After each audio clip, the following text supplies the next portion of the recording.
Do you see any? I haven't seen a one, particularly of the kind we're going to meet tonight on VM Magazine. And boy, would you like to find a bunny. Hello, everyone. I'm Donna Jordan, and we're talking about Playboy bunnies. And I'm Ken Bell. We're at McCarty Park in West Dallas, and I'm anxious to hear about tonight's first story. We're going to find out what it takes to be a Playboy bunny and how they go through all that training as we visit the Lake Geneva hutch. All right. Then we'll follow some fearless rock climbers who are out to scale this treacherous cliff using their bare hands and little else. They're free climbers. In our department, Chef Tell bones a chicken the easy way. Dr. Jim Wasco discovers computers that track down heart disease, and the Phantom Diner takes us out for Mexican food at Montreal's. You don't have to be the Phantom Diner to know that waitressing is a tough job. It demands skill, patience, and personality. And to be a waitress in a Playboy club, well, you need a little bit more than that. How do you get to be a Playboy bunny? Is the training tough? Let's find out if life is glamorous for someone who goes to work in 3-inch heels and a bunny suit.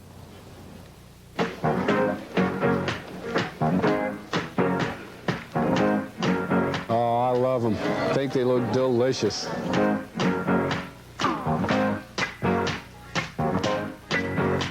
Very entertaining.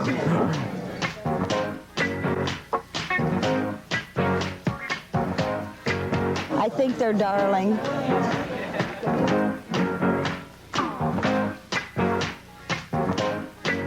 I never would have dreamed I'd ever been at a place like this, and now I like it. I really think it's exciting.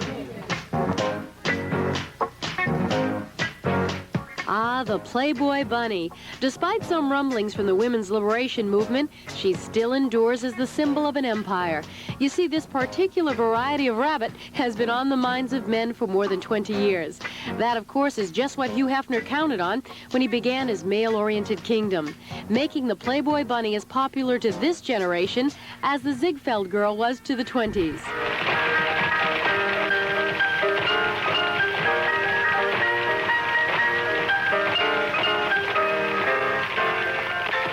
For the bunny of 1981, all that glitters still has appeal. Good afternoon, ladies. I'm your training bunny, Robin. I'll be here to explain things throughout the rest of the week with you. We'll be going over the costume, any questions that you might have. How do you qualify for this seemingly glamorous job? Well, training bunny Robin knows what it takes to become a member of the Lake Geneva hutch. You must be at least 18 years old, have a fresh, youthful look, a figure in proportion to your height, and follow the orders of the bunny mother. I will be giving you your instructions for today regarding the duties that you're going to be doing. Have a seat. This surrogate mom is Gail France. She's responsible for hiring, training, and supervising fledgling bunnies. Gail's also called upon to answer the public's many questions. Does the costume really hurt? Is that all them? Is it? Yeah. Do you think I'm going to say that? Well, I have to say yes, of course it is. It's all them. They're all in different packages. But for many a hopeful bunny, the uniform proves to be the acid test. And then, of course, the famous bunny tail. And that should be worn just a little bit high there. And it should always be brushed and real clean before you come up on the floor. Okay? From head to tail, the bunny must look dynamite in this somewhat abbreviated outfit. The girls ever feel self-conscious when they first start? I think sometimes at first, when they first start, they do. Maybe they roll their shoulders in a little bit, but I really don't think it's that much more uncomfortable than wearing a bikini. I know this costume covers much more than most of those girls, most of their bathing suits that they wear. Every time a bunny reports for work, she needs a little help fastening up the outfit form-fitted only for her.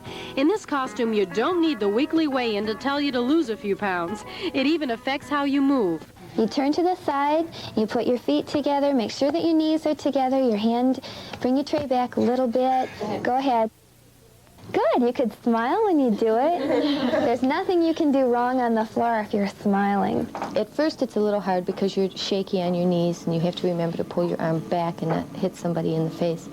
And but after you get used to it, you'll realize that it's the only way to do it, because if you bend over, you know, you see down your costume. You shouldn't bend over. Lest you get the wrong idea, there are some applicants who just don't have what it takes. Meet Bruce Edgar. He made national news 2 years ago when he decided to audition as a cottontail cutie. After all, the ad said Playboy is an equal opportunity employer.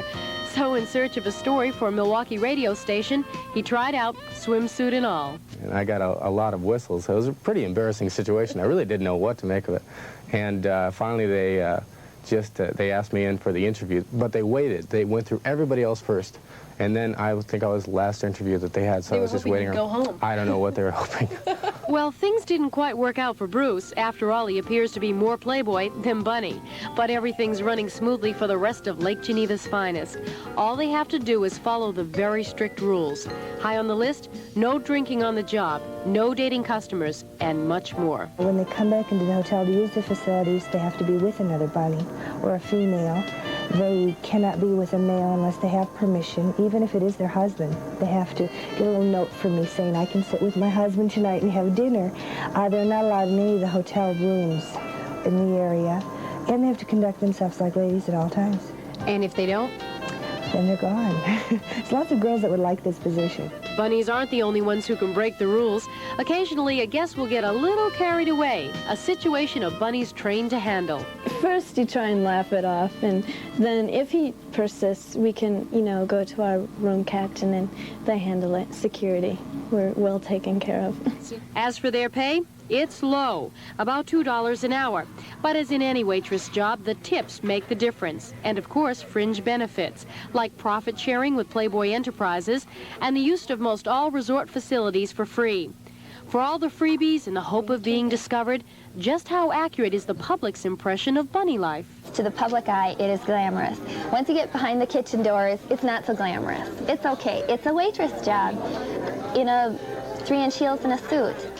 In spite of the demands of daily bunny life, Robin looks forward to her future with Playboy and even her retirement. In 30 years, I can look back and I can look at pictures of me in this outfit and I can say, I wonder how I ever got into that thing. But at least I did it once.